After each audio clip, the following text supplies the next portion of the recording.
In today's Fox 26 Crime Files, the mother of Migos rapper Takeoff has filed suit against the owners of the Houston bowling alley where he was killed. In the lawsuit, Titania Davenport claims the owners of 810 Billiards and Bowling failed to ensure sufficient security measures on the night of Takeoff's death, including not having metal detectors or enough security guards and not enforcing a no weapons policy. Takeoff, whose real name is Kirsnick Ball, was shot last November. Now let's take a look back at the murder and capture of the accused killer. I heard gunshots and people screaming.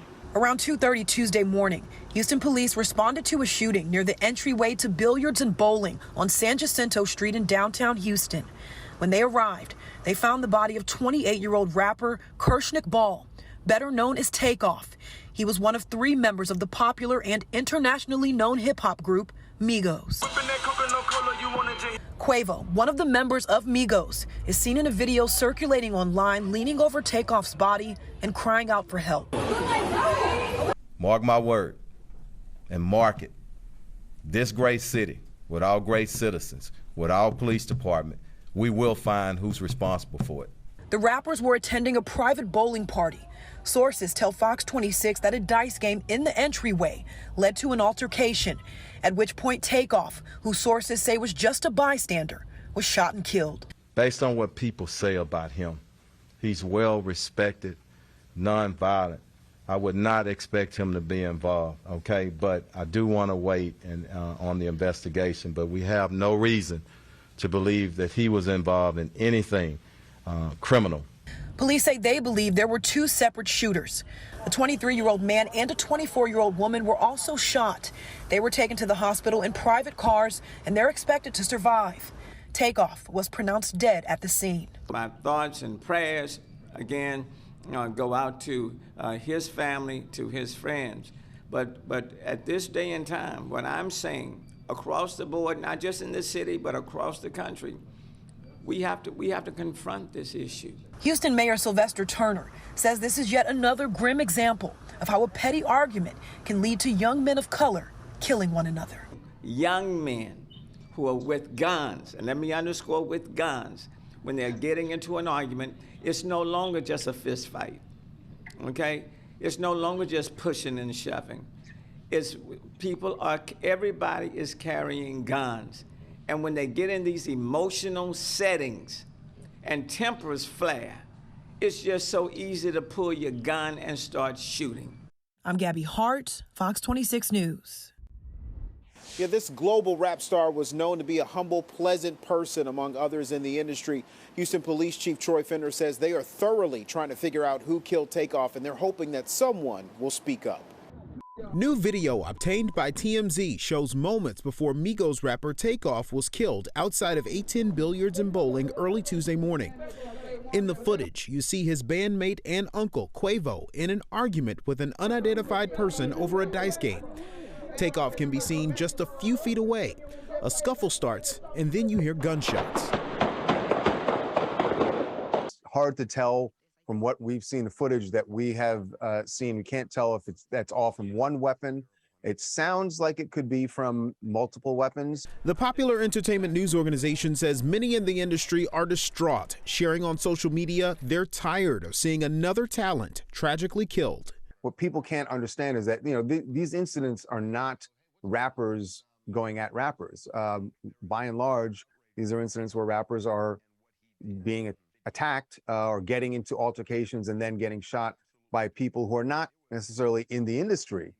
Police say this happened after a private party at the San Jacinto business. At least 40 people were in attendance that night. They're hoping one of them helps investigators piece things together. What if it was your brother? What if it was your son? You would want somebody to step up. Chief Troy Fender and Mayor Sylvester Turner vow to find who's responsible. The mayor says there's too much violence in the hip-hop community and among those that support the artist. We have too many young men of color that are being injured or fatally killed, and their future is cut off, and family members and friends are left to mourn. Now, 2 other people, a man and a woman, were hurt in this shooting, but they appear to have non-life-threatening injuries. Police, again, are hoping that someone with any type of information that can help them solve this crime will call them, and they can keep themselves anonymous. Reporting from Houston, Sherman DeSell, Fox 26 News. And I heard pow, pow, pow, pow, pow, and it stopped. And I went, that's so weird. So I got up in my pajamas, go over to the balcony.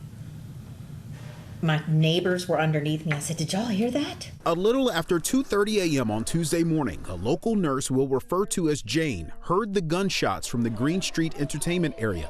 She lives nearby. She says her faith and her 30 years of nursing experience compelled her to run towards the scene. She heard Takeoff's uncle and Migos bandmate Quavo screaming for help and seeing the 28-year-old on the ground with a gunshot wound to the head. I looked at him. His head was this way and up, and his eyes were rolled back and fixed. The uncle was very distraught. I mean, after I told him, I said, no. And I started crying, and he grabbed me, and he's like, please, please.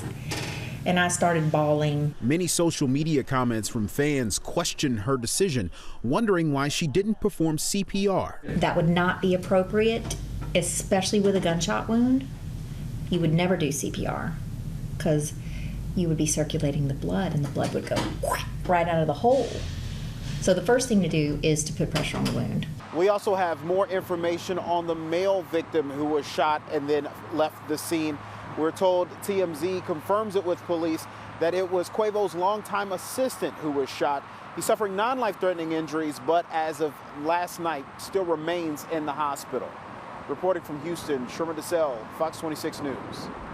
Now to this story. A young boy found dead in a washing machine this summer. Now police are saying it was no accident, and the details are really just despicable. Here's Fox 26's Dominic Keith. The complainant died at the defendant's home, and his death was homicide due to homicidal violence. Here in front of a judge, Jermaine Thomas stood for several minutes as disturbing details about old and new injuries inflicted upon his own 7-year-old son, Troy Kohler, were told to the court. Scars all over his body, which are indicative of non-accidental inflicted trauma.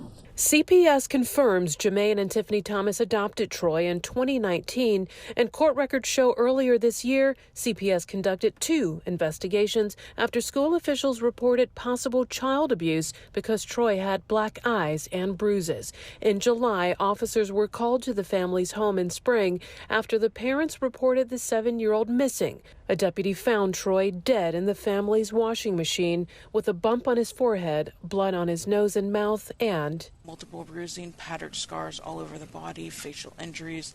Text messages between the parents about their own son were also read in court, including one that investigators say Mrs. Thomas wrote, saying Troy told the truth about eating her oatmeal cream pies. Because she, quote, threatened to put him in the stove and turn it on. And detectives say a message from Mr. Thomas about the 7-year-old eating his donut sticks. I need to get the locks. I'm going to end up killing him. You're going to come home and he's going to be hanging from a tree outside, end quote. One more message said to be from Troy's mom. I'm so sick of this boy. Like, I'm really tired of him and don't want him in this house no more, end quote. That was Dominic Keith. You know, sometimes the store's best defense against thieves is a clean glass door. Surveillance footage from a Louis Vuitton store in Washington State shows a group of thieves grabbing merchandise right off the shelves and then running off. Well, a different camera angle shows one of the young suspects getting away, falling short after he ran right into the door. Officials say the 17-year-old thief was knocked unconscious while trying to steal $18,000 worth of handbags. That teenage thief is reportedly part of a crime theft ring targeting stores all throughout that area. And that is this week's Fox 26 Crime Files.